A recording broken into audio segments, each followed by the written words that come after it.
octubre, se acerca la fecha, ya estuvimos explicando, en realidad lo estuviste explicando vos, ¿no? Muy bien, ¿por qué no hablamos de descubrimiento, ¿no? Ahora bien, sí, vamos de lleno a la conquista, ¿no? Porque después de Colón, estos europeos que llegaron ya a la modernidad, vinieron tipos como Cortés y tipos así que realmente hay mucho para hablar de ellos, ¿no? Contanos un poco, también está el profe Carlos, que nos puede contar mucho sobre la conquista porque es un especialista en eso. ¿Qué les podemos explicar a los chicos? Te paso el mate, Bueno, la cuestión de la conquista. Vamos a tratar de empezar bien rápido. Con respecto a la conquista de Mesoamérica, cuando digo Mesoamérica y conquista estoy refiriéndome pura y exclusivamente a la conquista del Imperio Azteca por parte de los españoles, comandados por Hernán Cortés. Tenemos que entender algunas cuestiones. En principio, cuando se habla de conquista, generalmente se habla de superioridad. Muchos historiadores han hablado de la superioridad de las armas de fuego, de los animales, etcétera, etcétera. Pero hacen poco hincapié en la cuestión de que en realidad los aztecas eran un imperio, sometían a todos los pueblos que tenían alrededor y tenían de alguna manera una deidad tribal en sus tiempos de tribu, aún de tribu errante que venían desde el norte hasta México. Tenían una deidad, esa deidad era Huitzilopochtli, que ellos creían que los guiaba hasta su lugar, hasta la Ciudad de México, la actual Ciudad de México, donde se van a sentar. Esa deidad, ellos creían, les pedía sacrificios humanos. Y en un momento dado fue bastante bravo el asunto porque dependían de la dádiva de ese dios para la lluvia, etcétera, etcétera. Pero ellos creían ese dios, sacrificios humanos. Generalmente eran mancebos, es decir, jóvenes, ¿no? Esto había generado mucho odio por parte de las tribus que estaban alrededor de él, o de los pueblos que estaban alrededor del pueblo azteca.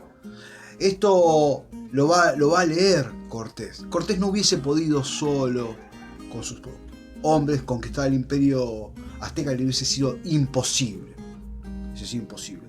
La división que provoca el odio generado por esta cuestión de los sacrificios humanos entre los habitantes, los nativos de México, va a ser la ayuda eficaz que va a tener, o principal que va a tener Hernán Cortés, porque va a catalizar todo ese odio que tenían las tribus de los pueblos alrededor de los aztecas contra los aztecas.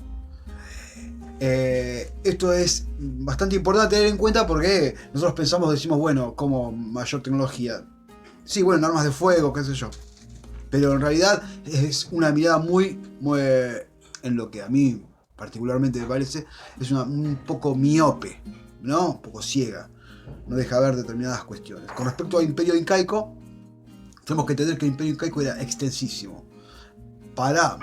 Ya para finales del siglo XV era bastante extenso y iniciado el siglo XVI se extiende muy más, se extiende desde los Andes del norte hasta Mendoza, en 4 regiones, o 4 partes, como decían Tahuantinsuyo. Pero el problema es que este imperio se va expandiendo, es más, Pizarro llega en un momento en el cual aún está expandiéndose, con lo cual tenemos ya pueblos que disenso. Además, hay una puja muy grande interna entre Huáscar y Atahualpa, hijos de Huayna Capac, una división política muy grande dentro del imperio incaico, que Pizarro también va a utilizar. De hecho, va a poner a Manco Inca, hijo de Huayna Capac, Pizarro, después para liderar todo, como poner una especie de gobernante títere.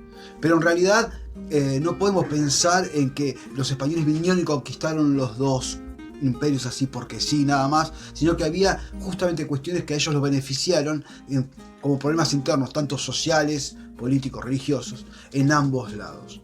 El profesor Sala nos va a explicar otra cosa que es muy interesante con respecto a nuestra región, la Argentina, y en épocas de conquista. Te mando un abrazo, Farchito. Hola chicos, mi nombre es Carlos Salas, soy profe de historia y este video es para hablar del 12 de octubre, ¿sí? Y cómo fue en este territorio que hoy es Argentina. Digamos que la ciudad de Buenos Aires se tuvo que fundar 2 veces. Una fue en el año 1536, Pedro de Mendoza llega a estas tierras, buscando plata, al mando de 1600 personas, y fundan una fortaleza, ¿sí? Y exigen a los habitantes de estas tierras, que eran los querandíes, también conocidos como los pampas, que les den tributo. Entonces este pueblo durante 15 días le va a dar tributo, pero después se van a dar cuenta que estos no eran dioses, que eran personas comunes y que ellos no tenían por qué darles tributo. Entonces, a partir de estos hechos empiezan a haber batallas, ¿sí? Porque los españoles venían con un concepto de que eran superiores a los pueblos originarios, ¿sí? Entonces, bueno, los querandíes forman una alianza con los guaraníes para echar a los españoles, y se producen unas ciertas batallas y también un sitio a Buenos Aires. No los dejan salir y no dejan entrar, queman sus barcos. Entonces los españoles se quedan acá atrapados, sin alimentos, y hay una hambruna muy grande, ¿sí? Por esta época. Y llega a haber canibalismo en la primera Buenos Aires, porque el hambre fue tal que, bueno, en 1541 se tuvieron que ir, pudieron irse y se fueron. Recién, años después, Juan de Garay, en 1580, funda la segunda Buenos Aires. Esta vez vino con muchas más tropas y, bueno, conquistaron este territorio. Y después se fueron avanzando hacia las provincias. Les quería contar también sobre los Quilmes, ¿no? Pueblo Quilmes, que así se llama nuestro partido, ¿no? Habitaba en los valles calchaquíes, lo que hoy es Tucumán, en tierras muy fértiles que les interesaba mucho a los españoles. Y bueno, los fueron atacando, los fueron sitiando. Los Quilmes, la verdad que fueron guerreros magníficos. Se habían resistido a la conquista también de los incas. Y bueno, pero a partir de un sitio que les hacían los españoles, les quemaban sus cultivos, se tuvieron que rendir. Y en 1666 los hicieron caminar desde Tucumán hasta lo que hoy es Quilmes en la provincia de Buenos Aires.